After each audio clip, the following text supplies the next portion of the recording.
Bau daging terbakar itu masih tercium jelas di ingatanku. Detik ketika mertuaku menempelkan setrika panas ke kulitku, rasanya duniaku kiamat. Aku menjerit memanggil suamiku, tapi dia justru menatap luka menganga di tanganku dengan tatapan jijik. "Kau cacat," teriaknya sebelum mengusirku ke jalanan. Dia tertawa puas bersama selingkuhannya, tanpa sedikitpun menyadari bahwa wanita gembel yang mereka buang ini sebenarnya adalah. Sebelum ceritanya dimulai, silahkan tulis di kolom komentar dari daerah mana saja teman-teman yang menonton cerita ini. Jangan lupa like dan subscribe agar channel ini bisa semakin berkembang dan bisa mempersembahkan cerita yang lebih menarik lagi. Jam dinding di ruang tengah sudah menunjuk angka 2 dini hari. Suasana rumah terasa begitu sunyi, hanya terdengar suara jangkrik dari taman belakang dan desis uap dari setrika listrik yang sejak tadi digenggam erat oleh Kinanti. Wanita berusia 26 tahun itu mengusap peluh yang menetes di pelipisnya dengan punggung tangan. Matanya sudah terasa sangat berat, seolah ada batu yang menggantung di kelopak matanya. Seharian ini, Kinanti tidak berhenti bergerak. Mulai dari memasak untuk arisan Ibu Ningrum, mertuanya, membersihkan seluruh penjuru rumah 2 lantai itu sendirian, hingga mencuci tumpukan pakaian yang menggunung. Kinanti bukan pembantu. Ia adalah istri sah dari Danu, putra tunggal Bu Ningrum. Namun, sejak menikah 2 tahun lalu dan tinggal di Pondok Indah, sebutan Bu Ningrum untuk rumah warisan suaminya yang sebenarnya mulai lapuk itu, status Kinanti tak lebih dari pekerja gratisan. "Ingat, Kinan. Besok pagi ibu mau pakai kebaya sutra marun itu untuk kenikahan Tante Sari. Jangan sampai ada kusut sedikit pun. Itu sutra asli, oleh-oleh bapak dulu dari Perancis." Terngiang kembali bentakan Bu Ningrum tadi sore sebelum masuk ke kamarnya. Kinanti menghela napas panjang. Ia mengambil kebaya yang dimaksud. Kainnya halus, dingin, dan licin. Warnanya merah marun elegan dengan payet-payet emas di bagian leher. Kinanti tahu, harga kebaya ini mungkin setara dengan biaya makan mereka sebulan. Dengan hati-hati, ia meletakkan kain itu di papan setrika. Tangannya gemetar karena kelelahan. Perutnya juga perih, karena tadi malam ia hanya sempat makan sisa lauk yang tidak dihabiskan teman-teman arisan mertuanya. "Sedikit lagi, Kinan. Tinggal bagian bawah, lalu kamu bisa tidur," gumamnya menyemangati diri sendiri. Ia menekan tombol semprotan pelicin pakaian. Ces! Wangi lavender menguar. Kinanti mulai menggerakkan setrika maju mundur. Pikirannya melayang pada Danu. Suaminya itu sudah tidur pulas sejak jam 9 malam. Danu tidak pernah tahu, atau tidak mau tahu, betapa lelahnya Kinanti. Bagi Danu, urusan rumah adalah kodrat wanita, dan karena Kinanti belum juga hamil, Danu merasa wajar jika ibunya memberdayakan Kinanti untuk segala hal. Tiba-tiba, pandangan Kinanti mengabur. Rasa kantuk menyerang hebat. Tanpa sadar, tangannya berhenti bergerak di satu titik. Di bagian ujung bawah kebaya. Matanya terpejam selama beberapa detik. Mungkin hanya 5 atau 10 detik. Namun, bau hangus yang menyengat seketika menyentak kesadarannya. Astaga, pekik Kinanti tertahan. Jantungnya seolah berhenti berdetak. Dengan panik, ia mengangkat setrika itu. Terlambat. Di atas kain sutra marun yang mewah itu, kini tercetak jejak setrika berwarna coklat tua kehitaman. Kainnya mengerut, serat sutranya meleleh dan menempel pada dasar setrika. Kinanti mematung. Wajahnya pucat pasi, lebih putih dari tembok di depannya. Tangannya gemetar hebat. Kali ini bukan karena lelah, tapi karena ketakutan yang amat sangat. Ia tahu betul tabiat Bu Ningrum. Mertuanya itu bisa memaki perkara kurang garam saja sampai 1 jam. Bagaimana dengan kebaya sutra kesayangannya yang hangus? Ya Tuhan, apa yang harus aku lakukan? Kinanti mencoba menggosok bagian hangus itu dengan jarinya, berharap itu hanya noda debu. Tapi sia-sia. Kain itu rusak permanen. Lubang kecil mulai terlihat saat ia menyentuhnya. Kinanti melirik ke lantai atas, ke arah kamar mertuanya. Pintu kamar tertutup rapat. Keheningan malam yang tadi menenangkan, kini berubah menjadi monster yang mencekik lehernya. Kinanti ingin membangunkan Danu, meminta perlindungan. Tapi ia ingat kata-kata Danu minggu lalu saat Kinanti mengadu soal omelan ibunya. "Ah, kamu itu terlalu sensitif, Kinan. Ibu itu orang tua, wajar kalau cerewet. Kamu yang harusnya lebih pinter ngambil hati ibu, bukan malah ngadu terus. Kinanti menggigit bibir bawahnya hingga berdarah. Ia sendirian. Benar-benar sendirian dalam masalah besar ini. Pagi datang terlalu cepat. Matahari belum benar-benar terbit ketika suara langkah kaki terdengar menuruni tangga. Jantung Kinanti, yang semalaman tidak bisa tidur dan hanya duduk mematung di ruang setrika, berdegup kencang seakan mau meledak. Bu Ningrum muncul dengan wajah segar sehabis mandi, rambutnya masih basah, handuk melilit di leher. Kinan, mana kebayaku? Aku mau fitting dulu sebelum make up. Suara Bu Ningrum melengking, memecah kesunyian pagi. Kinanti bangkit dari kursi kecil tempatnya duduk. Kakinya lemas. Ia memegang gantungan baju dengan tangan gemetar. Kebaya itu tergantung di sana. Bagian bawahnya yang hangus sengaja ia lipat ke dalam, berharap keajaiban akan menyembunyikannya. Ini, Bu. Suara Kinanti serak.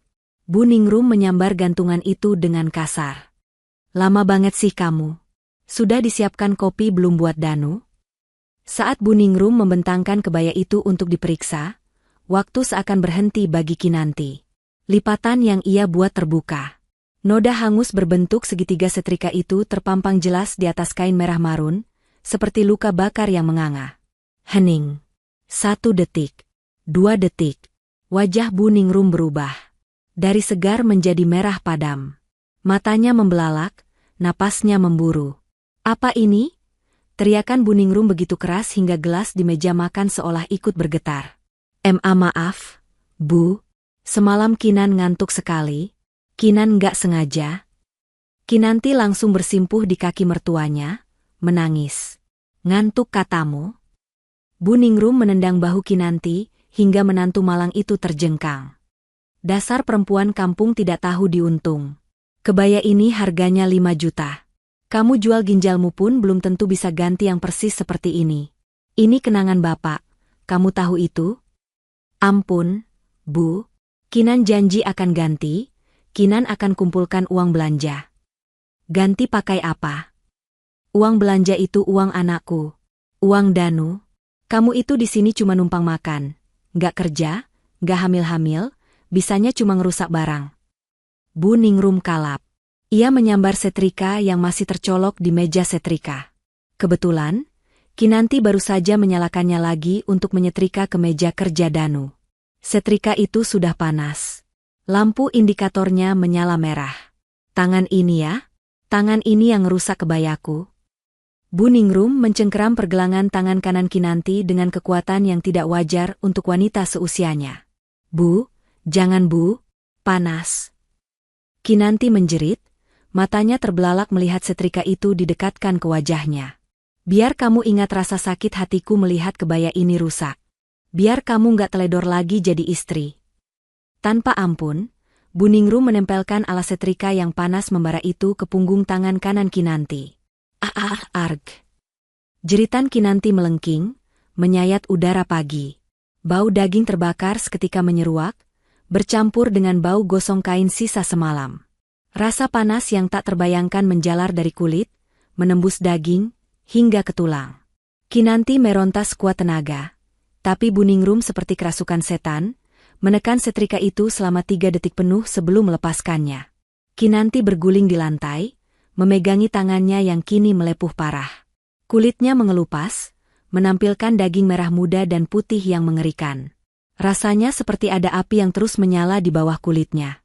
Di saat bersamaan, Danu turun dari tangga sambil mengucek mata, terganggu oleh keributan itu. Ada apa sih, Bu? Pagi-pagi kok teriak-teriak? Tanya Danu dengan nada malas. Ia melihat Kinanti yang mengerang kesakitan di lantai, dan ibunya yang masih memegang setrika dengan napas memburu. Lihat istrimu ini, Danu. Dia bakar kebaya kesayangan ibu. Kebaya peninggalan bapak. Adu Bu Ningrum, memutarbalikkan fokus masalah, seolah rasa sakit hati kehilangan kebaya lebih parah daripada luka bakar di tangan Kinanti. Danu melihat tangan Kinanti. Ia meringis sedikit, tapi tidak mendekat. Ya ampun, Kinan. Kamu itu kalau kerja hati-hati dong. Itu kan barang mahal. Kinanti menatap suaminya dengan pandangan nanar. Air matanya bercucuran menahan sakit. Mas sakit, Mas bawa ke dokter tolong. Rintihnya. Danu menatap ibunya, lalu menatap jam dinding. Aduh, aku telat meeting, Nan. Lagian itu cuma luka bakar biasa.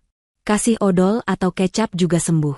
Kamu sih, ceroboh banget jadi orang. Minta maaf sama ibu sana. Setelah berkata begitu, Danu masuk ke kamar mandi, meninggalkan Kinanti yang masih kesakitan dan Buningrum yang menatapnya dengan senyum puas yang mengerikan. Dengar itu? Suamimu saja muak sama kamu. Jangan manja minta ke dokter. Obati sendiri. Buningrum melempar kebaya rusak itu ke wajah Kinanti lalu melenggang pergi. 3 hari berlalu sejak kejadian itu. Rumah yang biasanya bersih kini mulai terlihat berantakan. Cucian menumpuk, debu mulai menebal di meja kaca. Kinanti tidak bisa melakukan apa-apa. Tangan kanannya bengkak 2 kali lipat dari ukuran normal. Kinanti hanya bisa berbaring di kamar tamu yang sempit.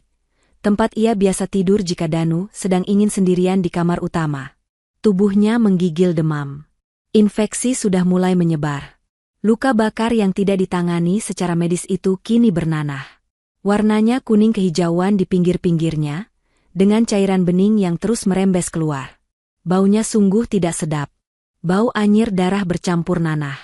Setiap kali Kinanti mencoba meminta uang untuk ke puskesmas, Danu selalu beralasan. Gaji bulan ini habis buat bayar cicilan mobil, Nan. Lagian kamu lebay banget, cuma kena setrika kok sampai nggak bisa masak 3 hari. Padahal Kinanti tahu, kemarin Danu baru saja membeli sepatu futsal baru seharga 1 juta rupiah. Paketnya datang dan Kinanti yang menerimanya dengan tangan kiri, sementara tangan kanannya disembunyikan di balik punggung. Siang itu, Danu pulang untuk makan siang karena ada berkas yang tertinggal. Ia masuk rumah dan langsung menutup hidung. Ya Tuhan, bau apa ini? Kayak ada tikus mati. Seru Danu. Buningrum yang sedang menonton TV sambil makan camilan menunjuk ke arah kamar Kinanti dengan dagunya. Tuh, istrimu. Malas mandi kayaknya. Bau bangkai. Danu membuka pintu kamar Kinanti dengan kasar. Kinanti sedang mencoba mengompres tangannya dengan air hangat, satu-satunya pertolongan pertama yang ia tahu dari internet. Nan, kamu ini jorok banget sih, bentak Danu. Ia tidak bertanya, apa kabar? Ia tidak bertanya, masih sakit. Hal pertama yang keluar dari mulutnya adalah komplain soal bau. Kinanti menatap suaminya dengan mata sayu. Demam membuatnya lemah. Mas, ini infeksi, Mas. Baunya dari lukaku. Aku butuh antibiotik. Tolong, Mas minta 100.000 saja buat ke klinik. Danu melihat tangan itu sekilas. Ia langsung memalingkan wajah, jijik. Tampilan daging yang melepuh dan bernanah itu membuat perutnya mual. Ih, kok jadi kayak gitu sih? Makanya kalau dikasih tahu orang tua tuh didengerin. Ibu bilang kasih minyak tawon, kamu malah kompres air. Jadi busukan. Danu menyalahkan lagi. Logikanya sudah tumpul karena rasa jijik dan ego. Mas sakit. Kinanti menangis tanpa suara. Air matanya sudah kering. Nih. Danu melempar uang 50.000 perak ke kasur. Beli obat di warung saja. Nggak usah ke klinik, mahal. Habis itu bebersih. Rumah udah kayak kapal pecah. Aku malu kalau ada tamu. Dan bungkus tanganmu itu, bikin nafsu makan hilang saja. Danu membanting pintu kamar lagi. Kinanti memungut uang lusuh itu dengan tangan kirinya. Hatinya jauh lebih sakit daripada tangannya. Di saat ia sekarat menahan infeksi, suaminya justru jijik melihatnya. Hari itu, sesuatu di dalam diri Kinanti mulai mati. Rasa cintanya yang tulus perlahan terkikis, digantikan oleh benih-benih kebencian yang dingin. Dengan tertatih, Kinanti berjalan ke apotek terdekat. Ia membeli perban, alkohol, dan antibiotik generik paling murah. Apoteker yang melihat tangannya sempat kaget dan menyarankan ke rumah sakit. Tapi Kinanti hanya menggeleng lemah. Ia harus sembuh sendiri. Ia harus bertahan hidup, meski hanya untuk melihat hari di mana ia bisa membalas semua ini. 2 bulan kemudian, luka di tangan Kinanti akhirnya mengering. Namun, seperti dugaan, penyembuhan yang tidak sempurna meninggalkan bekas yang permanen dan mengerikan. Kulit punggung tangannya tidak lagi mulus. Jaringan parut atau keloid tumbuh menebal, berkerut-kerut seperti kulit pohon tua yang terbakar. Warnanya kemerahan dan menonjol, menarik kulit di sekitarnya sehingga jari-jari Kinanti terlihat sedikit kaku dan bengkok, tidak bisa lurus sempurna. Bagi seorang wanita, tangan adalah salah satu simbol keanggunan. Kini, tangan kanan Kinanti tampak seperti tangan monster. Malam itu, Kinanti mencoba menghidangkan makan malam. Ia sudah bisa beraktivitas kembali meski gerakannya terbatas. Ia memasak sop buntut kesukaan Danu, berharap bisa memperbaiki hubungan mereka yang makin dingin. Danu duduk di meja makan sambil memainkan ponselnya, tersenyum-senyum sendiri membaca pesan WhatsApp. Bu Ningrum duduk di ujung meja, menatap Kinanti dengan tatapan merendahkan yang sudah jadi menu sehari-hari. "Makan, Mas," ujar Kinanti lembut. Ia menyendokkan nasi ke piring Danu. Saat tangan kanan Kinanti terulur memegang sendok nasi, lengan baju panjangnya sedikit tersingkap. Bekas luka keloid yang mengerikan itu terlihat jelas di bawah lampu ruang makan yang terang. Danu yang tadinya tersenyum pada layar ponsel, mendadak berhenti. Matanya tertuju pada tangan Kinanti. Ekspresi wajahnya berubah drastis. Dari senang menjadi jijik. Murni jijik. Seperti melihat kecoa di atas piring. "Aduh." Danu membanting sendoknya ke meja. Kinanti terlonjak kaget. "Kenapa, Mas? Kamu bisa nggak sih pakai sarung tangan kalau lagi melayani suami?" bentak Danu. "Aku mau makan nih. Lihat tanganmu yang kayak kulit kodok itu bikin aku mau muntah." Hati Kinanti mencelos. Rasanya seperti ditusuk ribuan jarum. "Mas, ini kan bekas luka gara-gara." "Nggak usah bahas masa lalu. Faktanya sekarang tanganmu itu menjijikan. Jelek. Cacat." Danu berdiri, nafsu makannya hilang total. "Ibu, lihat tuh menantu pilihan ibu. Bikin malu saja. Kalau diajak kondangan gimana coba? Orang-orang bakal ngetawain aku punya istri cacat." Bu Ningrum mendengus. "Ya makanya kamu cari istri lagi yang lebih sedap dipandang, Danu. Laki-laki sukses kayak kamu kok istrinya modelan begini." Kalimat mertuanya itu bagaikan bensin yang disiram ke api. Danu terdiam sejenak, seolah ide itu masuk akal baginya. Kinanti menunduk, menyembunyikan tangannya di balik punggung. "Maaf, Mas. Aku akan pakai sarung tangan mulai besok." "Nggak usah. Aku makan di luar saja." Danu menyambar kunci mobilnya. Di rumah ini hawanya panas, pemandangannya juga ngerusak mata. Danu pergi meninggalkan Kinanti yang mematung di meja makan. Malam itu, Kinanti mengambil sebuah sarung tangan kain hitam murah. Ia memakainya. Dan ia berjanji pada dirinya sendiri, ia tidak akan melepaskan sarung tangan ini sampai ia bisa menampar wajah Danu dengan tangan yang sama. Tangan yang akan ia ubah menjadi tangan yang menghancurkan hidup suaminya kelak. Malam itu juga adalah terakhir kalinya Danu menyentuh Kinanti. Sejak saat itu, mereka tidur terpisah. Danu di kamar utama, Kinanti di kamar gudang belakang. Danu memacu mobilnya membelah kemacetan Jakarta. Pikirannya kacau, tapi bukan karena rasa bersalah, melainkan karena rasa kesal. Ia merasa menjadi korban. Ia merasa berhak mendapatkan yang lebih baik daripada istri yang cacat dan ibu yang cerewet. Ia mengarahkan mobilnya ke sebuah kafe mewah di daerah Senopati. Malam ini ia ada janji temu dengan klien potensial. Perusahaannya, yang bergerak di bidang konstruksi interior, sedang mengincar proyek renovasi butik mewah. Danu merapikan rambutnya di kaca spion, menyemprotkan parfum mahal, dan memasang senyum terbaiknya. Ia ingin melupakan suasana rumah yang suram. Di sudut kafe, seorang wanita sudah menunggu. Danu tertegun sejenak. Wanita itu begitu bersinar. Namanya Soraya. Janda muda, pemilik rantai butik Soraya Mode, yang sedang naik daun. Usianya mungkin sedikit lebih tua dari Kinanti, sekitar 28 tahun, tapi penampilannya jauh lebih terawat. Kulitnya putih mulus, rambutnya hitam bergelombang jatuh sempurna di bahu, dan ia mengenakan gaun tanpa lengan yang memamerkan bahu dan lengannya yang indah. "Selamat malam, Pak Danu," sapa Soraya. Suaranya renyah dan manja. Danu buru-buru mendekat dan menjabat tangan wanita itu. "Malam, Bu Soraya. Maaf saya sedikit terlambat." Saat kulit tangan mereka bersentuhan, Danu merasakan sensasi yang sudah lama tidak ia rasakan. Tangan Soraya begitu halus, lembut, dan wangi. Kuku-kukunya terawat dengan manicure berwarna merah menyala. Sangat kontras dengan tangan Kinanti yang kasar, berparut, dan berbau salep. Danu menahan jabat tangan itu sedikit lebih lama dari yang seharusnya. Soraya menyadarinya, tapi bukannya menarik tangan, ia malah tersenyum penuh arti. Panggil Soraya saja. Nggak usah formal-formal kalau di luar jam kantor, ujar Soraya sambil mengedipkan sebelah matanya. Pembicaraan bisnis mereka berjalan lancar.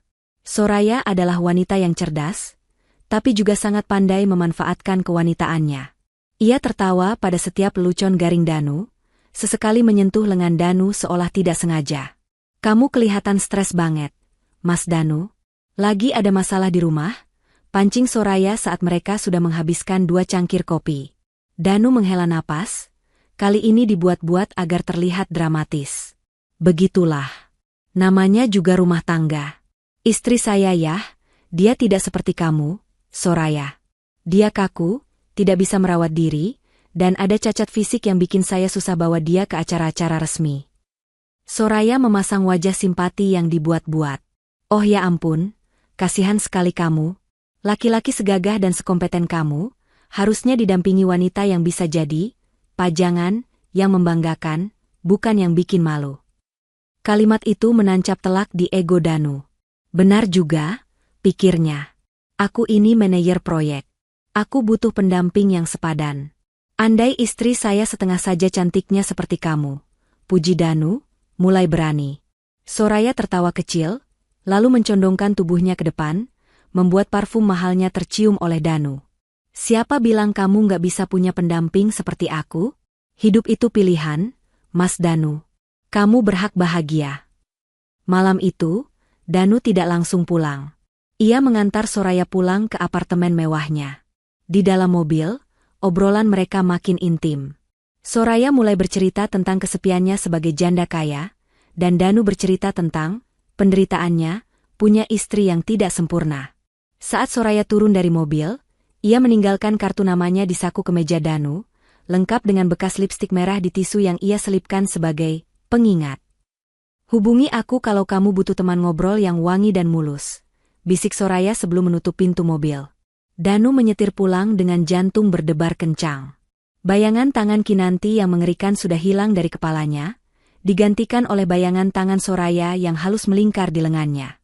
Pengkhianatan itu tidak terjadi secara fisik malam itu, tapi di dalam hati dan pikiran Danu, ia sudah meninggalkan Kinanti jauh di belakang. Danu tidak sadar, wanita yang ia sebut cacat, di rumah itu sedang memegang kunci masa depannya yang sebenarnya. Pagi itu, rutinitas Kinanti berjalan seperti biasa, namun dengan hati yang semakin kosong. Danu sudah berangkat kerja tanpa sarapan di rumah, beralasan ada meeting pagi, padahal Kinanti tahu suaminya menghindari tatap muka dengannya. Kinanti membawa keranjang cucian kotor milik Danu ke ruang cuci. Tangan kanannya yang terbungkus sarung tangan hitam terasa nyeri. Udara dingin akhir-akhir ini membuat jaringan parut di tangannya terasa kaku dan ngilu, seolah tulang-tulangnya ditarik paksa. Ia mulai memilah pakaian. Kemeja kerja biru muda milik Danu yang dipakai kemarin lusa diambilnya. Saat hendak memasukkannya ke mesin cuci, hidung Kinanti menangkap aroma yang asing. Wangi itu bukan wangi pewangi pakaian yang biasa Kinanti pakai. Itu wangi parfum wanita. Sangat manis, elegan, dan mahal.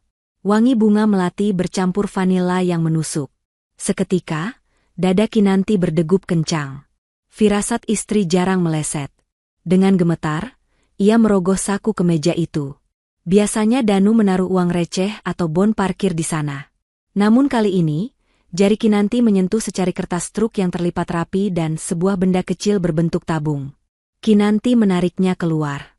Sebuah lipstik merah menyala merek high-end yang harganya jutaan rupiah, dan sebuah struk belanja dari butik perhiasan ternama. Mata Kinanti membelalak membaca nominal di struk itu. Kalung emas white gold 18K, 15 juta rupiah. Tanggal pembelian, 2 hari yang lalu. Dunia seakan runtuh di sekitar Kinanti. 15 juta? Danu bilang gajinya habis untuk cicilan mobil. Danu bilang tidak punya uang 100.000 untuk Kinanti berobat ke dokter saat tangannya membusuk. Tapi dia bisa membelikan kalung 15 juta untuk orang lain? Mbak Kinan? Suara tukang sayur di depan pagar membuyarkan lamunan Kinanti. Ia buru-buru menyeka air mata yang tiba-tiba menetes, memasukkan barang bukti itu ke saku daster, dan menyelesaikan cucian dengan pikiran kacau. Malam harinya, saat Danu pulang, Kinanti sudah menunggu di ruang tamu. Bu Ningrum sudah tidur. Mas, panggil Kinanti dingin. Danu yang baru melepas sepatu menoleh malas. Apalagi, aku capek.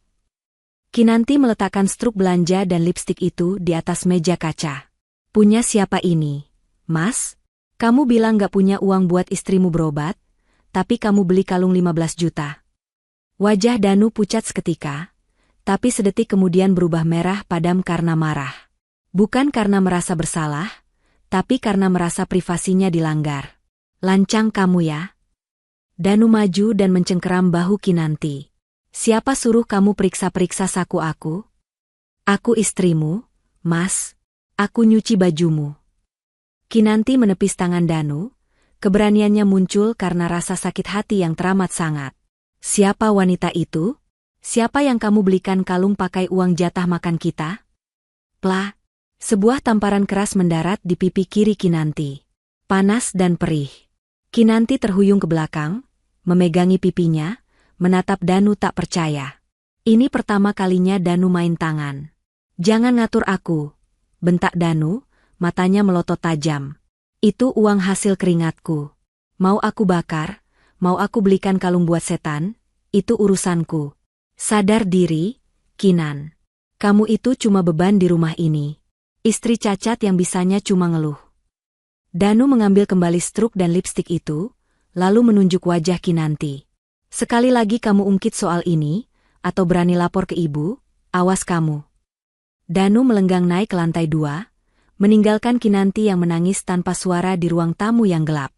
Malam itu, Kinanti sadar, rumah tangganya bukan lagi retak, tapi sudah hancur lebur. 2 minggu berlalu dalam perang dingin. Kinanti tidak lagi melayani Danu dengan senyum. Ia hanya mengerjakan tugas rumah tangga seperti robot. Namun diam-diam, Kinanti mulai menyelidiki. Ia memeriksa ponsel Danu saat suaminya mandi. Nama itu muncul berkali-kali di notifikasi WhatsApp yang disembunyikan, Soraya Mode. Isi chat mereka begitu menjijikan. Panggilan, sayang, cintaku, janji-janji manis, dan rencana pertemuan. Hari ini, mereka janjian makan siang di sebuah restoran steak mewah di pusat kota. Kinanti tidak bisa tinggal diam lagi. Harga dirinya sudah diinjak-injak terlalu dalam. Dengan sisa uang belanja yang ia tabung diam-diam, Kinanti memesan ojek online. Ia tidak berdandan. Ia hanya memakai gamis sederhana dan kerudung instan, serta sarung tangan hitam yang kini menjadi bagian dari tubuhnya. Sesampainya di restoran mewah itu, pelayan sempat menahannya di pintu karena penampilannya yang dianggap kurang pantas. Namun Kinanti menerobos masuk dengan tatapan nyalang. Di meja nomor 12, dekat jendela, ia melihatnya. Danu sedang duduk berhadapan dengan seorang wanita cantik berambut panjang yang memakai gaun merah marun, warna yang ironisnya sama dengan kebaya mertuanya yang terbakar dulu. Mereka sedang tertawa, tangan wanita itu menyuapkan potongan daging ke mulut Danu. Darah Kinanti mendidih. Ia berjalan cepat menghampiri meja itu. Brak!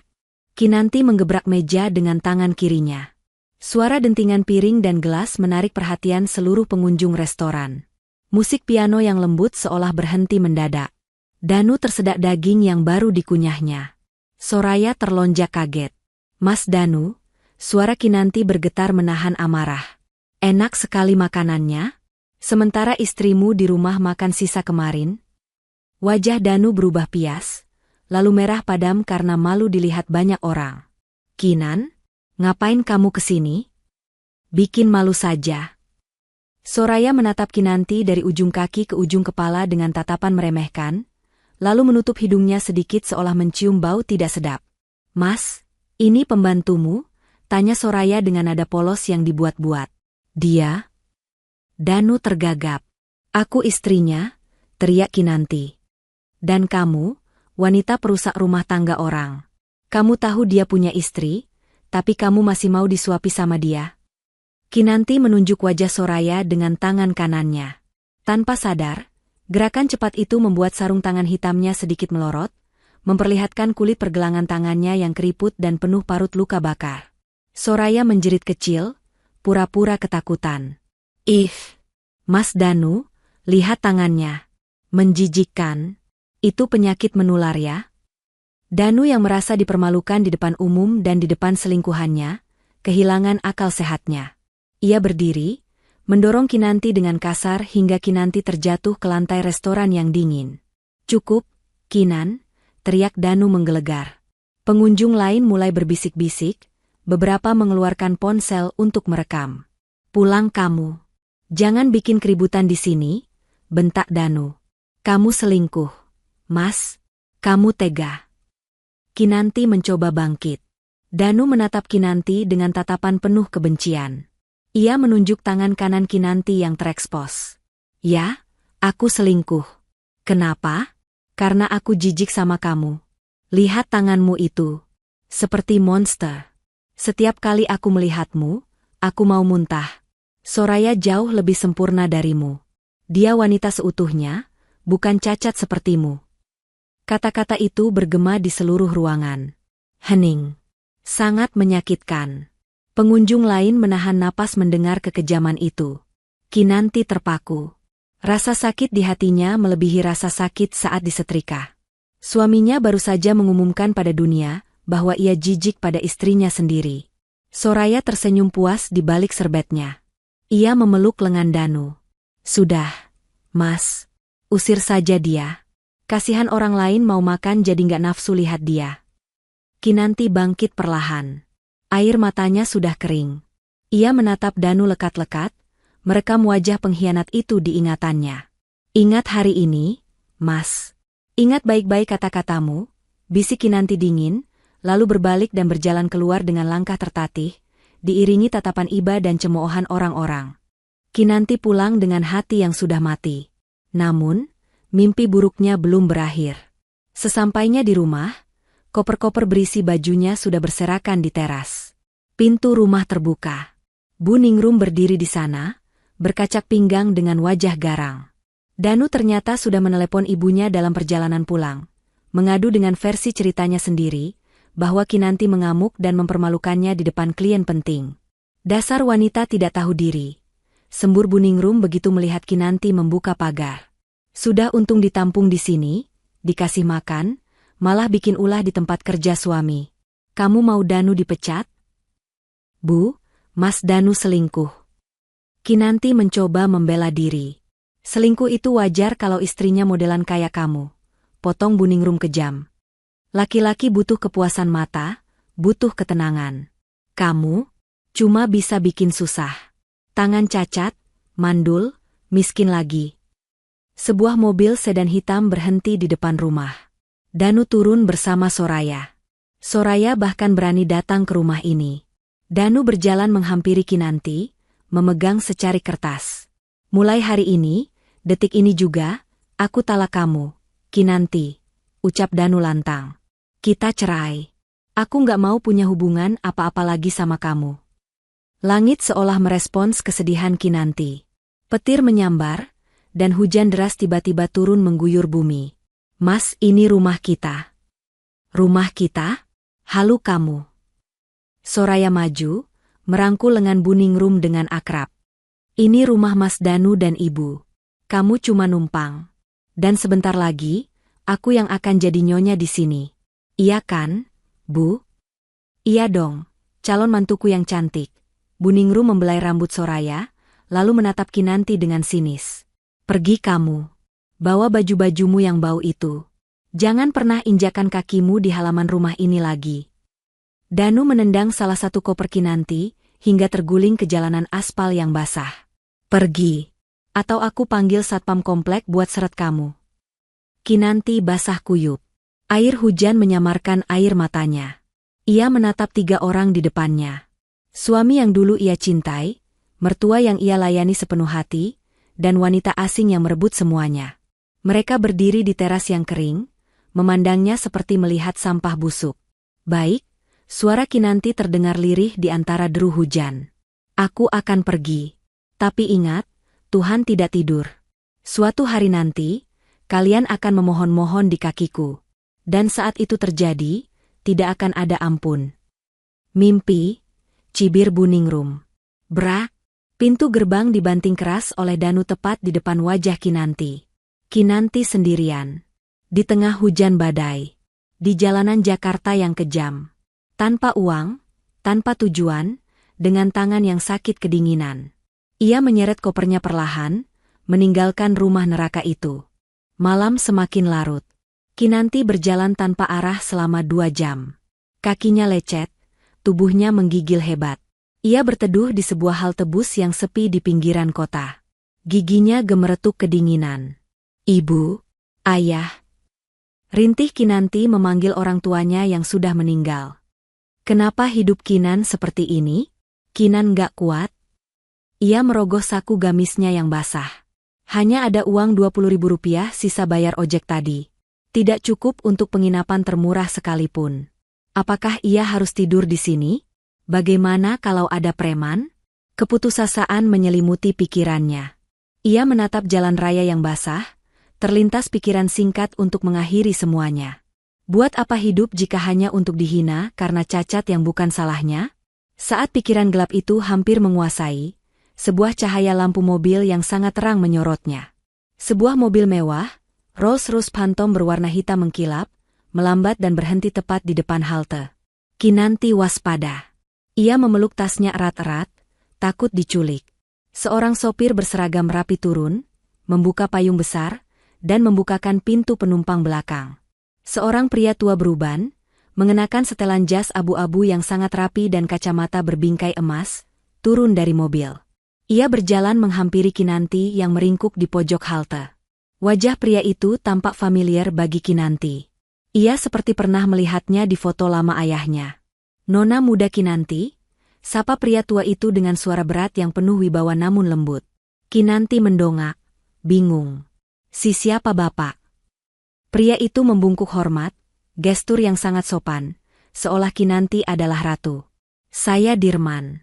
Sudirman. Pengacara kepercayaan mendiang ayah Nona, Bapak Haryo Cempaka. Haryo Cempaka. Nama itu sudah 5 tahun tidak Kinanti dengar.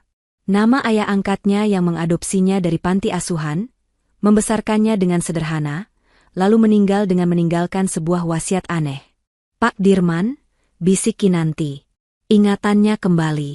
Pak Dirman adalah orang yang membacakan wasiat ayahnya saat ia berusia 21 tahun. Kinanti, kamu akan hidup tanpa fasilitas ayah selama 5 tahun. Kamu harus mandiri, bekerja, dan menikah dengan pilihanmu sendiri tanpa mereka tahu siapa kamu sebenarnya. Ayah ingin kamu menemukan cinta yang tulus, bukan yang mencintai hartamu. Jika dalam 5 tahun kamu gagal atau menyerah, warisan akan disumbangkan. Tapi jika kamu bertahan, atau jika kamu dicampakkan dalam keadaan terzalimi sebelum 5 tahun, Pak Dirman akan menjemputmu. Pak Dirman menatap kondisi Kinanti yang menyedihkan. Tatapannya jatuh pada tangan kanan Kinanti yang terbungkus sarung tangan basah. Rahangnya mengeras menahan amarah melihat putri majikannya diperlakukan seperti ini. Waktu ujian sudah selesai, Nona, ucap Pak Dirman lembut. Saya sudah mengawasi Nona dari jauh sesuai perintah Tuan Besar. Saya melihat semuanya. Pengusiran tadi, itu adalah batas akhirnya. Pak Dirman mengulurkan tangannya. Mari pulang, Nona. Tahta grup Cempaka sudah menunggu Anda. Anda bukan lagi istri dari pria miskin itu. Anda adalah pewaris tunggal kekayaan triliunan rupiah. Kinanti menatap tangan Pak Dirman. Lalu menatap jalanan gelap di belakangnya, ke arah rumah Danu. Apakah saya bisa menghancurkan mereka, Pak Dirman? Tanya Kinanti, suaranya parau tapi penuh dendam. Dengan kekayaan yang Nona miliki, jawab Pak Dirman mantap, Nona bisa membeli hidup mereka, harga diri mereka, bahkan nyawa mereka jika Nona mau. Nona bisa membuat mereka menjadi debu di bawah sepatu Nona. Kinanti perlahan berdiri. Ia menyambut uluran tangan Pak Dirman. Saat ia masuk ke dalam mobil mewah yang hangat dan berbau kulit mahal itu, Kinanti yang lama, wanita lemah lembut yang penurut, telah mati di halte bus itu. Pesawat jet pribadi Gulfstream G650 membelah langit malam menuju Singapura. Kinanti duduk di kursi kulit yang empuk, memegang segelas jus jeruk hangat. Pak Dirman duduk di hadapannya, membuka tablet berisi rincian aset. Kita akan langsung ke Mount Elizabeth Hospital, Nona, jelas Pak Dirman. Dokter bedah plastik terbaik di Asia sudah menunggu. Mereka sudah melihat foto kondisi tangan Nona yang saya kirimkan. Mereka bilang, bisa diperbaiki 95%. Kulit akan dicangkok, keloid akan diangkat dengan laser terbaru. Kinanti menatap tangannya. Ia melepas sarung tangan basahnya. Luka itu masih tampak mengerikan. Lakukan yang terbaik, Pak. Saya tidak mau melihat jejak setrika wanita tua itu lagi di tubuh saya. Siap, Nona. Selain itu, saya sudah menyiapkan tim image consultant. Wardrobe baru, pelatihan tata krama bisnis, dan strategi pengambil alihan perusahaan. Nona akan menghilang selama 6 bulan untuk pemulihan dan persiapan. Bagus, jawab Kinanti singkat. 6 bulan berlalu dengan cepat namun menyakitkan. Kinanti menjalani 3 kali operasi besar pada tangannya. Rasa sakit pasca operasi luar biasa, kulitnya dikelupas dan dijahit ulang. Tapi setiap kali rasa sakit itu datang, Kinanti membayangkan wajah Danu yang menghinanya di restoran, dan wajah Buningrum yang menempelkan setrika panas itu. Rasa sakit fisik itu menjadi bahan bakar kebenciannya. Selain fisik, mentalnya ditempa. Ia belajar tentang saham, akuisisi, hukum kontrak, dan psikologi manipulasi. Ia bukan lagi Kinanti yang lulusan SMA yang lugu. Ia belajar bagaimana menjadi predator di dunia bisnis. Penampilannya berubah total. Rambutnya yang dulu kusam kini dipotong bob sebahu, sleek dan hitam berkilau. Kulitnya yang dulu kusam karena lelah mengurus rumah tangga, kini glowing berkat perawatan mahal. Pakaiannya bukan lagi daster atau gamis murah, melainkan setelan blazer rancangan desainer ternama yang membalut tubuhnya dengan elegan. Dan tangannya, hari itu, perban terakhir dibuka. Kinanti menatap punggung tangan kanannya di depan cermin. Mulus, hampir tidak ada jejak. Hanya ada sedikit garis tipis samar yang justru terlihat artistik jika tidak diperhatikan dengan jeli. Kulitnya kembali cerah. Jari-jarinya bisa digerakkan dengan luwes. Kinanti menyentuh tangan barunya ke pipi. Dingin. Nona Kinan, Pak Dirman masuk ke ruangan. Semua sudah siap. Perusahaan tempat mantan suami Anda bekerja, PT Karya Konstruksi, sedang mengalami kesulitan dana. Ini waktu yang tepat untuk masuk sebagai investor penyelamat. Kinanti tersenyum. Senyum yang tidak mencapai matanya. Senyum yang mengerikan namun cantik. Jangan gunakan nama Kinanti, ujarnya sambil memutar cincin berlian di jari manis tangan kanannya, jari yang dulu Danu enggan memasangkan cincin. Panggil saya K. Ibu K. Pemilik Cempaka Ventures. Kinanti berdiri, menatap pantulan dirinya di cermin besar setinggi tubuh. Sosok di cermin itu memancarkan aura kekuasaan yang mengintimidasi. Danu, Buningrum, Soraya. Bisiknya pada bayangannya sendiri. Nikmatilah sisa-sisa kebahagiaan kalian yang semu. Karena sebentar lagi, aku pulang. Dan aku akan mengambil semuanya. Kinanti melangkah keluar ruangan dengan bunyi hak sepatu stiletto, yang mengetuk lantai marmer dengan irama yang tegas. Ta, ta, ta. Irama kematian bagi musuh-musuhnya. Suasana di kantor PT Karya Konstruksi, tempat Danu bekerja sebagai manajer proyek, pagi itu sangat mencekam. Kabar burung tentang kebangkrutan perusahaan sudah beredar sejak seminggu lalu. Gaji karyawan terlambat dibayar, dan vendor-vendor mulai menagih utang dengan kasar. Danu duduk di kubikelnya dengan wajah tegang. Keringat dingin membasahi kerah kemejanya. Jika perusahaan ini tutup, tamatlah riwayatnya. Cicilan mobil sport barunya, yang ia beli dengan memalsukan slip gaji demi gengsi di depan Soraya, akan macet. Belum lagi tuntutan gaya hidup Soraya yang makin menggila sejak mereka resmi berpacaran. Semua harap berkumpul di aula utama. Manajemen baru akan memberikan pengumuman. Suara sekretaris bergema melalui pengeras suara. Danu berjalan gontai bersama puluhan karyawan lain.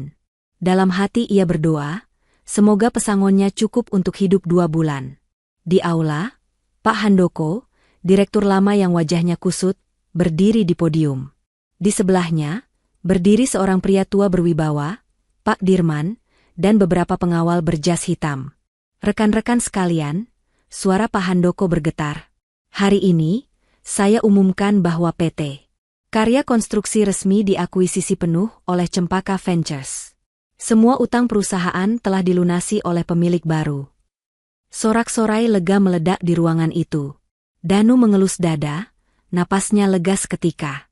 Dan, lanjut Pak Handoko, pemilik baru, Ibu K, telah memutuskan untuk merombak struktur manajemen. Beliau tidak bisa hadir secara langsung di podium hari ini karena urusan mendesak.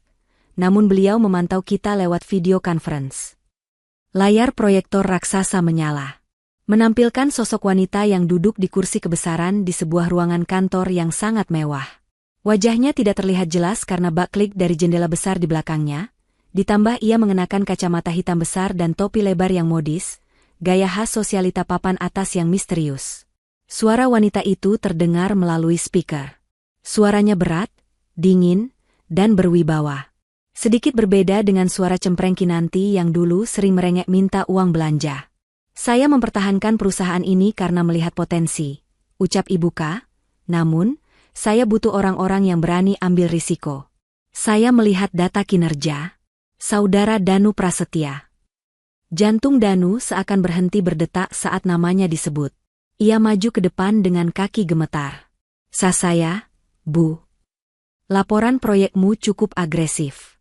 Saya suka itu, ujar Ibu K datar. Mulai hari ini, kamu saya angkat menjadi kepala divisi proyek khusus. Kamu akan memegang proyek flagship pertama saya. Gajimu naik 3 kali lipat.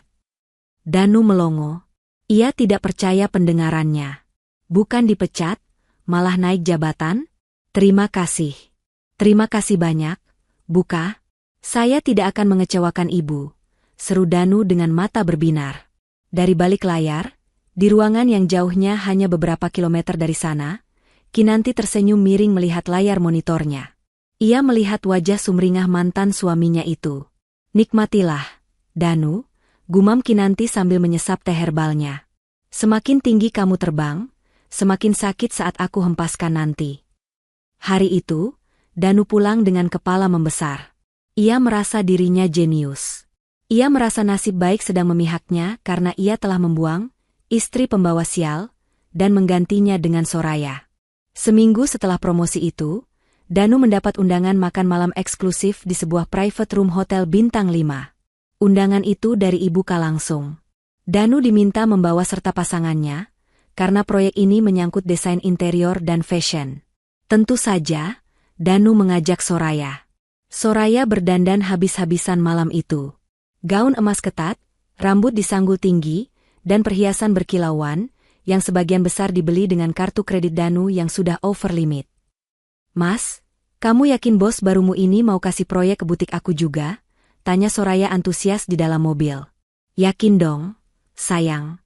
Ibu K itu visioner. Dia mau bangun resort spa super mewah di Bali. Konstruksinya aku yang pegang, interior dan seragam stafnya dia mau vendor eksklusif. Siapa lagi kalau bukan Soraya Mode? Jawab Danu penuh percaya diri. Mereka tiba di ruangan VVIP. Pak Dirman menyambut mereka di pintu. Silakan masuk. Ibu K sudah menunggu. Di ujung meja panjang berlapis marmer, duduklah wanita itu. Kinanti. Namun, Danu dan Soraya sama sekali tidak mengenalinya. Kinanti mengenakan setelan jas putih gading yang sangat elegan rancangan Paris. Rambut bobnya tertata rapi. Wajahnya dipoles makeup profesional yang menonjolkan tulang pipi dan bibir merah gelap. Ia masih mengenakan kacamata berbingkai emas dengan lensa agak gelap, memberikan kesan intimidatif. Yang paling penting, sikap tubuhnya. Dulu Kinanti selalu membungkuk, takut, dan ragu-ragu. Kini, wanita di depan mereka duduk tegak, dagu terangkat, memancarkan aura kekuasaan yang absolut. Selamat malam, Pak Danu, Bu Soraya, sapa Kinanti. Suaranya tenang dan terkontrol. Ia tidak mengulurkan tangan untuk bersalaman. Silakan duduk. Malam, buka. Sebuah kehormatan bagi kami, ucap Soraya dengan nada menjilat yang kental. Ia menatap kagum pada cincin berlian seukuran kelereng di jari Kinanti. Tanpa basa-basi, Kinanti memberi isyarat pada Pak Dirman untuk membagikan proposal. Saya punya tanah 5 hektar di Ubud. Saya ingin bangun sanctuary resort. Nilai proyeknya 50 miliar rupiah, ucap Kinanti santai, seolah membicarakan harga kacang goreng. Mata Danu dan Soraya membelalak. 50 miliar. Keuntungannya bisa buat 7 turunan. Saya ingin Danu yang bangun fisiknya. Dan Soraya, saya dengar seleramu bagus. Saya ingin kamu handle semua furnishing, tirai, spray, sampai seragam karyawan. Total kontrak untuk butikmu sekitar 10 miliar. Soraya nyaris pingsan saking senangnya. Tangannya meremas paha Danu di bawah meja. Tapi, lanjut Kinanti, meletakkan jari telunjuknya di bibir, seolah berpikir. Saya tipe investor yang bergerak cepat. Saya mau proyek ini selesai dalam 3 bulan. Untuk itu, saya butuh mitra yang punya modal kuat. Saya hanya akan turunkan down payment, DP, 10%. Sisanya, kalian talangi dulu. Setelah proyek selesai dan lolos audit, saya bayar pelunasan plus bonus 20%. Danu menelan ludah. Menalangi proyek senilai itu butuh modal besar. Tapi Bu, arus kas perusahaan kami. Kalau kalian tidak sanggup, saya bisa lempar ke kontraktor lain besok pagi. Antreannya panjang, potong Kinanti dingin. Ia pura-pura melihat jam tangannya. Keserakahan langsung mengambil alih logika Danu dan Soraya. Bonus 20% dari 50 miliar adalah angka yang fantastis. Belum lagi gengsi mengerjakan proyek Ibuka. Sanggup, Bu? Kami sanggup. Potong Soraya cepat, menyikut lengan Danu. Mas Danu punya banyak aset yang bisa dicairkan. Saya juga bisa agunkan butik saya. Kami tidak akan lepaskan kesempatan emas ini. Kinanti tersenyum tipis. Sangat tipis. Bagus. Saya suka semangat kalian. Pak Dirman, siapkan kontraknya. Tanda tangan malam ini juga. Mereka menandatangani kontrak tebal itu tanpa membacanya dengan teliti. Mata mereka sudah gelap oleh bayangan uang. Mereka tidak melihat pasal 17 ayat 4 yang tertulis kecil di halaman 45. Keterlambatan penyelesaian pekerjaan atau ketidaksesuaian spesifikasi sekecil, apapun akan dikenakan denda harian sebesar 5% dari nilai total proyek. Dan pemilik proyek berhak menyita aset pribadi kontraktor sebagai jaminan ganti rugi, tanpa melalui pengadilan. Jebakan telah terpasang. Dan tikus-tikus itu sudah memakan kejunya. Keesokan harinya, berita Danu dan Soraya mendapatkan, mega proyek, menyebar luas. Merasa sudah pasti kaya raya dalam 3 bulan, Danu dan Soraya melakukan kesalahan fatal yang sudah diprediksi Kinanti. Mereka mulai menghabiskan uang yang belum mereka miliki.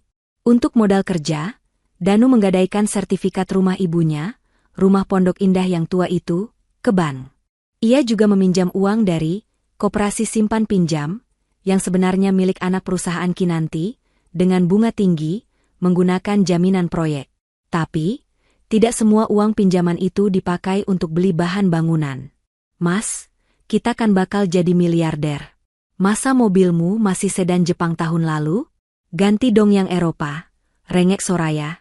Danu, yang egonya sedang melambung, setuju. Ia mengambil kredit mobil sport 2 pintu seharga 2 miliar.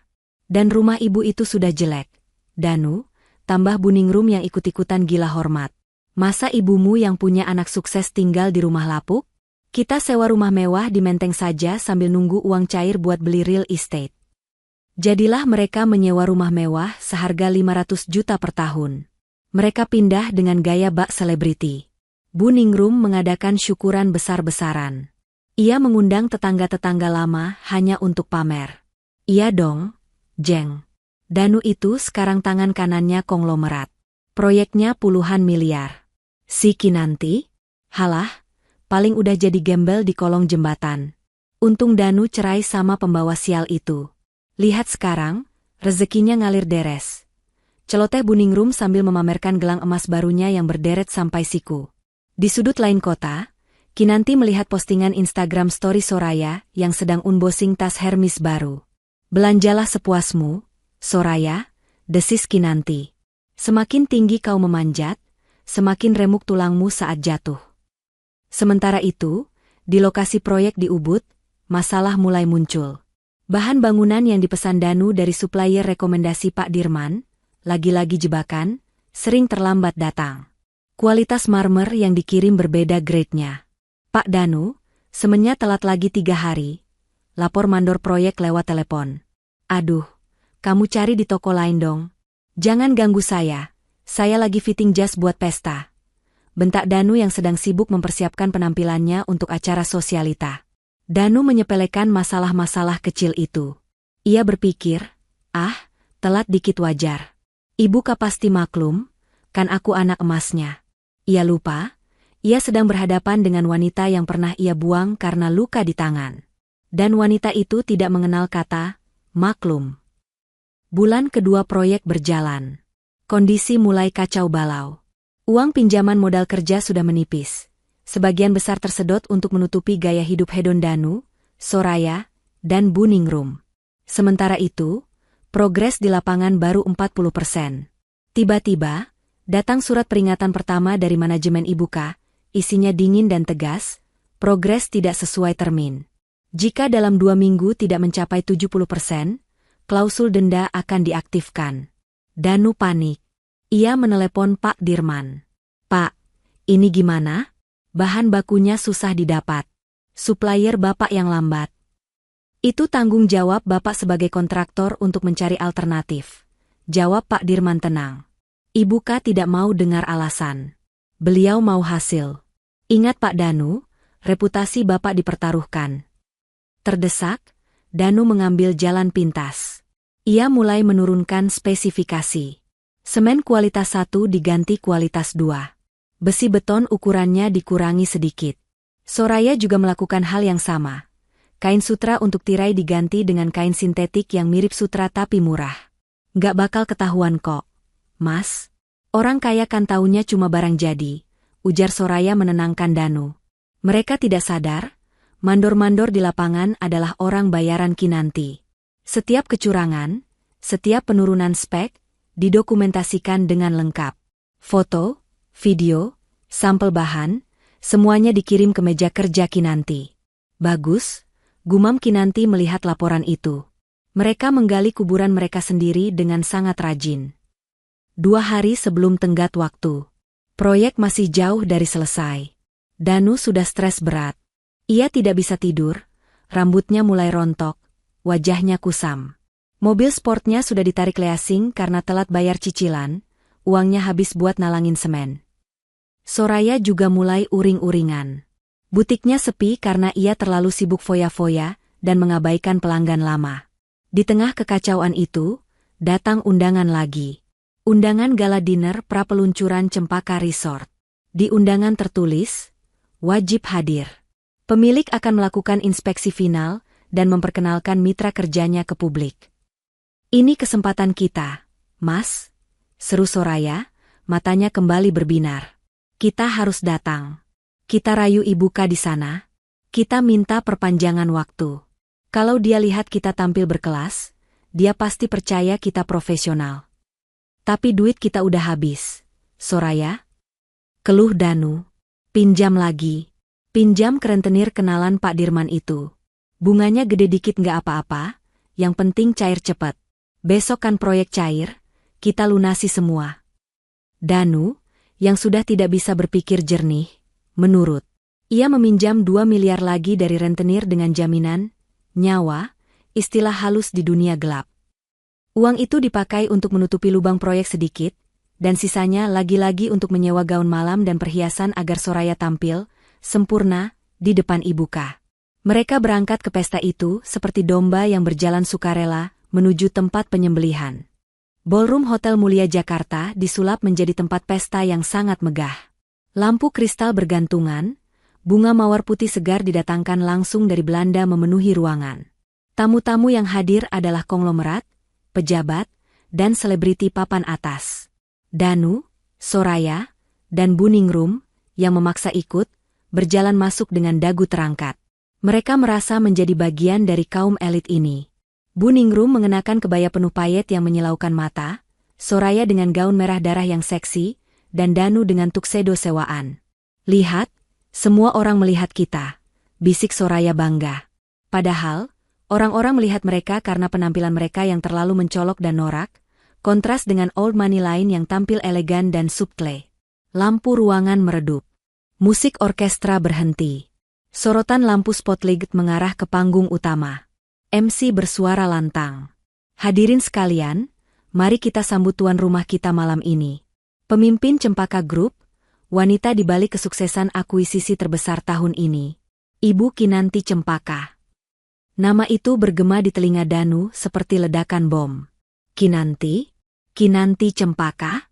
Danu, Soraya, dan Buningrum saling berpandangan dengan wajah pucat pasi. Tidak mungkin. Kinanti kan anak panti asuhan? Kinanti kan pembantu?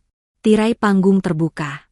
Di sana, berdiri seorang wanita yang kecantikannya membuat napas semua orang tertahan. Ia mengenakan gaun malam off-shoulder berwarna hitam legam bertabur berlian yang berkilauan seperti bintang di langit malam. Kulitnya putih bersinar, tubuhnya ramping namun berisi. Rambutnya ditata wave klasik. Wajah itu memang Kinanti.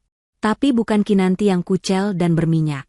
Ini adalah versi Kinanti yang sudah dipoles sempurna. Tatapan matanya tajam, menyapu seluruh ruangan, dan berhenti tepat di tempat Danu berdiri. Tidak ada kacamata hitam lagi. Tidak ada topi penutup wajah. Ia berdiri dengan bangga. Kinanti turun dari panggung, mikrofon di tangannya. Ia berjalan membelah kerumunan tamu yang menyingkir memberinya jalan, lurus menuju Danu. Suasana hening. Hanya terdengar bunyi heels Kinanti yang beradu dengan lantai. Ta. Ia berhenti tepat 1 meter di depan Danu yang gemetar hebat. Selamat malam, Mas Danu. Sapa Kinanti dengan senyum manis yang mematikan. Kinan? Suara Danu tercekat di tenggorokan. Kak kamu. Kenapa gugup? Tanya Kinanti santai. Suaranya diperkeras oleh mikrofon sehingga seluruh ruangan bisa mendengar. Bukankah kamu menantikan pelunasan proyek malam ini? Kinanti mengangkat tangan kanannya. Tangan yang dulu melepuh, bernanah, dan membuat Danu jijik. Kini tangan itu mulus, indah, dan di jari manisnya melingkar cincin berlian biru yang sangat langka. Kinanti mengelus pipi Danu dengan punggung tangannya yang halus itu. Danu tersentak mundur saking kagetnya. Masih jijik melihat tanganku, Mas? Bisik Kinanti lewat mikrofon. Suara kasak-kusuk mulai terdengar di antara tamu undangan. Kinanti beralih menatap Soraya yang wajahnya sudah seperti mayat hidup. Dan kamu, Soraya. Gaunmu bagus. Merah. Seperti warna darah dari lukaku dulu. Lalu tatapannya jatuh pada Buningrum yang mematung memegang tas tangannya. Dan ibu mertua, oh maaf, mantan mertua. Bagaimana kabar kebaya sutra Anda? Saya dengar rumah ibu di Pondok Indah sudah digadaikannya? Sayang sekali. Apa maksudmu, Kinan? Teriak Danu, mencoba menutupi rasa takutnya dengan amarah. Jadi ini semua jebakan? Kamu permainkan kami? Kinanti tertawa. Tawanya renyah tapi membuat bulu kuduk berdiri. Jebakan? Oh, tidak. Aku hanya memberi kalian kesempatan bisnis. Kalian sendiri yang menghancurkannya dengan keserakahan, korupsi spek, dan gaya hidup sampah kalian. Kinanti menjentikkan jarinya. Layar raksasa di panggung menyala. Menampilkan foto-foto bukti kecurangan Danu di proyek. Semen oplosan, besi banci, kain murah. Lalu tampil juga data aliran dana perusahaan yang dipakai Danu untuk DP mobil, belanja tas Soraya, dan sewa rumah mewah. Hadirin sekalian, umum Kinanti lantang. Inilah mitra kerja yang menggelapkan dana proyek saya senilai 20 miliar rupiah. Layar berganti lagi. Menampilkan klausul kontrak pasal 17. Sesuai kontrak, lanjut Kinanti dingin, menatap mata Danu dalam-dalam. Kalian wan prestasi. Kalian berutang denda keterlambatan dan ganti rugi material padaku. Totalnya. Kinanti memberi jeda dramatis. 100 miliar rupiah. Dan harus dibayar tunai. Sekarang. Buningrum pingsan di tempat. Soraya menjerit histeris. Danu jatuh terduduk. Kakinya tidak kuat lagi menopang tubuhnya. Dunianya gelap gulita. Di depannya, Kinanti berdiri menjulang seperti dewi kematian yang baru saja menjatuhkan palu vonis. Selamat datang di neraka yang kalian ciptakan sendiri, bisik Kinanti, lalu berbalik meninggalkan mereka yang menjadi tontonan kehinaan seluruh elit Jakarta. Pagi itu, sinar matahari Jakarta terasa menyengat, namun bagi Danu, dunia terasa gelap gulita. Kepalanya berdenyut hebat, sisa-sisa kepanikan dari pesta semalam masih menghantui. Ia tidak tidur sedetik pun. Ia duduk di ruang kerjanya di kantor proyek, ruangan yang ia banggakan sebulan terakhir. Namun sekarang, ruangan itu terasa seperti penjara. Pukul 9 tepat. Pintu ruangan terbuka tanpa diketuk. Bukan sekretaris yang membawakan kopi, melainkan rombongan orang berseragam. Ada Pak Dirman, 3 orang pengacara berwajah kaku, dan 2 orang polisi. Selamat pagi, Saudara Danu, sapa Pak Dirman datar. Tidak ada lagi keramahan di suaranya. Pak Dirman, tolong jelaskan. Ini semua salah paham kan? Kinanti, maksud saya Ibu K, dia cuma bercandakan semalam. Suara Danu bergetar, matanya merah kurang tidur. Pak Dirman meletakkan tumpukan dokumen tebal di meja Danu. Bra, ini adalah audit forensik penggunaan dana proyek. Anda terbukti menggelapkan dana sebesar 5 miliar rupiah untuk kepentingan pribadi, DP mobil sport, sewa rumah di Menteng, dan pembelian barang-barang mewah untuk saudari Soraya. Bukti transfer dan aliran dana sudah lengkap. Danu menelan ludah, tenggorokannya kering kerontang. Saya bisa jelaskan. Itu pinjaman sementara, Pak. Nanti kalau termin cair, saya ganti. Dalam hukum, menggunakan uang perusahaan tanpa izin untuk kepentingan pribadi disebut penggelapan, Pak Danu. Itu pidana, potong salah satu pengacara. Selain itu, sesuai kontrak pasal 17, karena Anda gagal menyelesaikan proyek dan terbukti melakukan fraud, kecurangan, maka klausul denda aktif. Pak Dirman membuka halaman terakhir dokumen. Total dendawan prestasi, kerugian material, dan imaterial adalah 100 miliar rupiah. Jatuh temponya adalah hari ini. 100 miliar? Bapak gila? Dari mana saya dapat uang segitu?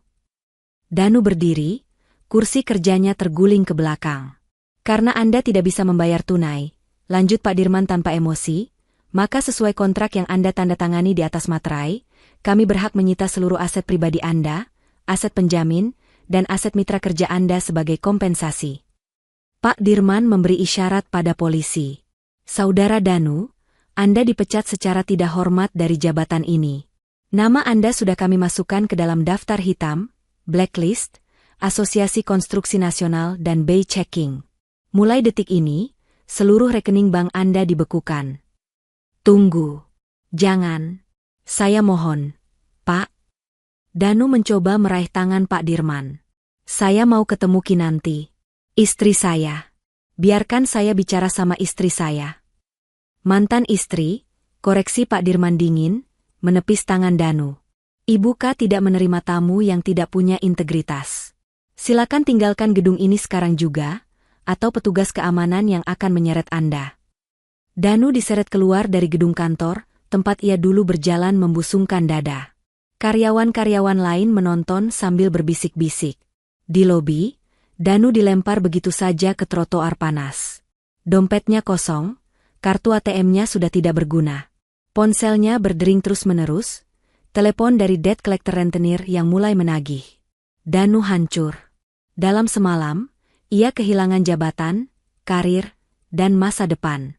Sementara Danu diusir dari kantor, di tempat lain, kepanikan yang lebih histeris sedang terjadi. Butik, Soraya Mode, di kawasan Jakarta Selatan sedang digeruduk. Bukan oleh pelanggan, tapi oleh tim eksekutor pengadilan yang membawa surat penyitaan aset yang diajukan oleh tim hukum Cempaka Group. Jangan sentuh barang-barang saya. Ini barang mahal semua. Jerit Soraya histeris, mencoba menghalangi petugas yang mengangkut gaun-gaun dan manekin ke dalam truk. Maaf Bu, ini perintah pengadilan. Butik ini dijadikan jaminan dalam kontrak kerjasama dengan Cempaka Ventures. Karena wan prestasi, semua disita, ujar petugas jurusita sambil menempelkan stiker merah bertuliskan disita di kaca depan butik. Soraya lemas. Ia melihat hasil kerja kerasnya, kebanggaannya, diangkut satu persatu. Ia mencoba menelepon Danu, tapi nomornya tidak aktif. Dasar laki-laki tidak berguna, umpat Soraya. Otak licik Soraya berputar cepat. Kapal sudah karam. Ia tidak mau ikut tenggelam bersama Danu. Ia harus menyelamatkan diri sendiri. Soraya tahu, Danu masih menyimpan sisa uang tunai hasil pinjaman rentenir, sekitar 200 juta rupiah, di brankas kecil di rumah sewaan mereka di Menteng. Itu uang terakhir mereka. Uang untuk bayar bunga rentenir minggu depan. Tanpa membuang waktu, Soraya memanggil taksi. Ia meluncur ke rumah Menteng. Rumah itu sepi. Bu Ningrum sedang pergi ke pasar, masih dengan gaya nyonya besar, padahal belanja pakai utang warung. Danu belum pulang. Ini kesempatan emas. Soraya masuk ke kamar utama, mengacak-acak lemari baju Danu, mencari kunci brankas. Ketemu. Klik. Pintu brankas terbuka. Tumpukan uang merah tersusun di sana. Mata Soraya berbinar. Maaf ya, Mas Danu. Cinta butuh makan. Dan kamu sudah nggak bisa kasih aku makan. Gumam Soraya sambil memasukkan semua uang itu ke dalam tas Hermes besarnya. Ia juga mengambil jam tangan Rolex Danu, dan beberapa perhiasan emas Bu Ningrum yang tergeletak di meja rias. Ia berkemas secepat kilat. Hanya baju-baju branded dan barang berharga. Sisanya ditinggal. 1 jam kemudian, Danu pulang dengan naik ojek, karena mobilnya sudah ditarik dan saldo gojeknya habis. Ia berlari masuk rumah dengan napas memburu, berharap bisa menenangkan diri dan berdiskusi dengan Soraya untuk mencari solusi. Soraya, sayang, panggil Danu. Hening. Danu masuk ke kamar. Pemandangan di depannya membuatnya lututnya lemas. Lemari terbuka lebar, baju-baju berserakan di lantai. Dan brankas itu terbuka dan kosong melompong. Di atas meja rias, ada secari kertas dengan tulisan lipstik merah di cermin. Kita putus. Jangan cari aku. Urus saja ibumu dan mantan istrimu yang gila itu. Bye, loser. Arghah. Danu meraung. Ia membanting kursi ke cermin hingga pecah berkeping-keping. Ia jatuh terduduk di antara pecahan kaca. Uang itu adalah satu-satunya harapan untuk kabur, atau menyicil utang rentenir yang terkenal kejam. Sekarang uang itu dibawa kabur oleh wanita yang demi dia, Danu rela menceraikan istri yang tulus. Karma itu nyata, dan ia datang dengan kecepatan penuh. Belum kering air mata Danu meratapi kepergian Soraya, sebuah truk polisi dan mobil ban berhenti di depan pagar rumah sewaan Menteng. Tapi mereka bukan mau menyita rumah sewaan itu, melainkan membawa kabar buruk lain. Bu Ningrum baru saja pulang dari pasar, turun dari bajai dengan wajah bingung melihat keramaian. Ada apa ini? Siapa kalian? Tanya Bu Ningrum galak. Danu keluar dari rumah dengan wajah kusut. Bu. Seorang petugas ban mendekat. Pak Danu, Bu Ningrum. Kami dari pihak bank. Kami baru saja melakukan eksekusi pengosongan terhadap aset jaminan di Pondok Indah. Jantung Bu Ningrum berhenti berdetak sesaat. Pondok Indah? Rumah saya? Maksudnya apa?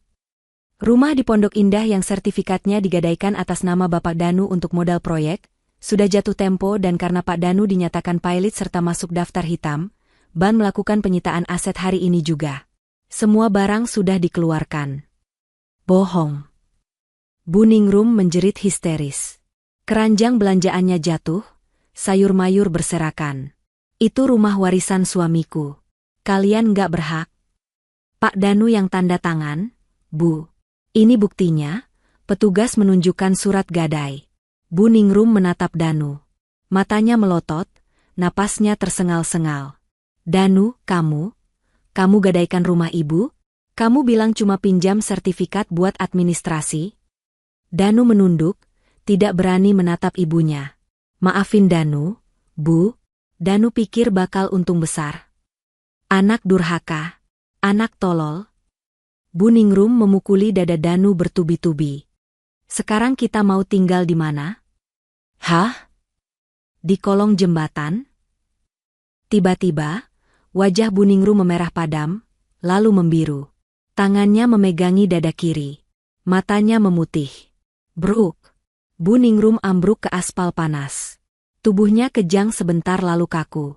Mulutnya miring. Ibu. Bu. Danu panik. Ia mengguncang tubuh ibunya. Stroke, Gumam salah satu petugas. Cepat panggil ambulans. Ambulans datang, tapi masalah baru muncul. Petugas administrasi rumah sakit meminta jaminan pembayaran di muka, karena BPJS Buningrum ternyata sudah lama tidak dibayar iurannya oleh Danu, yang sibuk membelikan tas Soraya. Maaf Pak, kalau tidak ada uang muka, kami hanya bisa berikan penanganan dasar di IGD, tidak bisa masuk ICU, ujar perawat dingin. Danu merogoh sakunya. Kosong. Rekeningnya beku. Uang tunainya dibawa kabur Soraya. Ia melihat ibunya terbaring di brankar IGD lorong yang ramai, napasnya berbunyi ngik-ngik, mulutnya mencong, matanya menatap kosong.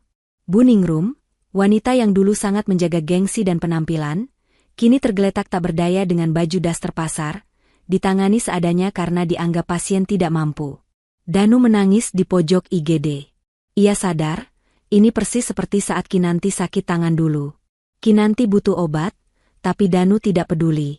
Sekarang, saat ibunya butuh ICU, Danu tidak bisa berbuat apa-apa. 3 bulan kemudian, Jakarta sedang dilanda musim hujan. Di bawah jembatan layang daerah Tanah Abang, di antara tumpukan kardus dan bau pesing air kali yang meluap, ada sebuah gubuk reot yang terbuat dari terpal bekas spanduk caleg. Itu adalah rumah baru Danu dan Buningrum. Setelah diusir dari rumah sewaan karena tidak bisa bayar, dan rumah Pondok Indah disita bank, mereka benar-benar tidak punya tempat tujuan. Saudara-saudara Buningrum menjauh, tidak ada yang mau menampung karena takut dikejar debt collector rentenir yang masih memburu Danu. Kondisi mereka sangat mengenaskan. Danu, yang dulu necis dengan kemeja licin dan parfum mahal, kini kurus kering. Kulitnya hitam terbakar matahari, rambutnya gondrong acak-acakan dan berminyak.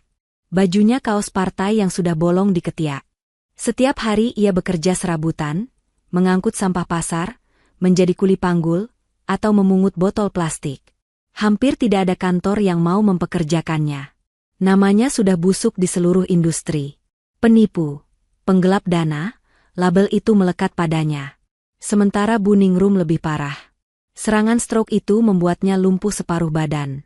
Ia tidak bisa berjalan, bicaranya pelan tidak jelas. Ia hanya bisa berbaring di atas kasur busa tipis yang lembab. Buang air pun harus dibantu Danu. Makan, Enu lapar. Rintih Buningrum dengan suara serak. Danu baru pulang memulung, membawa bungkusan nasi kucing sisa yang ia dapat dari belas kasihan pedagang angkringan. Nasi itu sudah agak keras. Lauknya cuma kepala ikan asin. Ini, Bu. Makan. Danu menyuapi ibunya dengan tangan yang kotor. Buningrum meludahkan nasi itu. Keras nggak enak, mau daging mau rendang. Emosi Danu meledak. Ia membanting bungkusan nasi itu. Jangan banyak nuntut, Bu. Bersyukur masih bisa makan. Ibu pikir gampang cari duit? Dulu ada Kinan yang masakin enak tiap hari, ibu hina-hina. Ibu siksa. Ibu bakar tangannya. Sekarang rasain. Ini karma buat ibu. Buningrum menangis. Air matanya meleleh di pipi yang keriput dan kotor. Ia teringat Kinanti. Menantu yang dulu bangun jam 4 pagi untuk memasakkan sop buntut empuk, yang memijat kakinya, yang sabar meski dimaki. Sekarang, ia merindukan Kinanti setengah mati. Tapi penyesalan itu tidak ada gunanya. Malam itu, hujan turun deras sekali. Air merembes masuk ke gubuk terpal mereka. Danu duduk memeluk lutut, kedinginan dan kelaparan. Perutnya perih. Ia teringat setrika panas itu. Ia teringat saat ia mengusir Kinanti di tengah hujan seperti ini. Pergi kamu. Bawa baju-bajumu yang bau itu. Sekarang, dialah yang bau. Dialah yang menjadi sampah masyarakat. Maafin Mas, Kinan. Bisiknya di tengah deru hujan, suara yang hilang ditelan angin malam. Suatu sore yang mendung di perempatan lampu merah kawasan Sudirman. Kawasan elit, tempat mobil-mobil mewah berlalu lalang membawa orang-orang sukses pulang ke rumah nyaman mereka. Danu berdiri di sana. Ia mengenakan topi lusuh untuk menutupi wajahnya, membawa kemoceng bulu ayam, berpura-pura membersihkan kaca mobil orang demi recehan. Ia terpaksa melakukan ini karena kakinya pincang setelah dipukuli anak buah rentenir minggu lalu. Ia tidak kuat lagi jadi kuli panggul. Lampu merah menyala. Deretan mobil berhenti.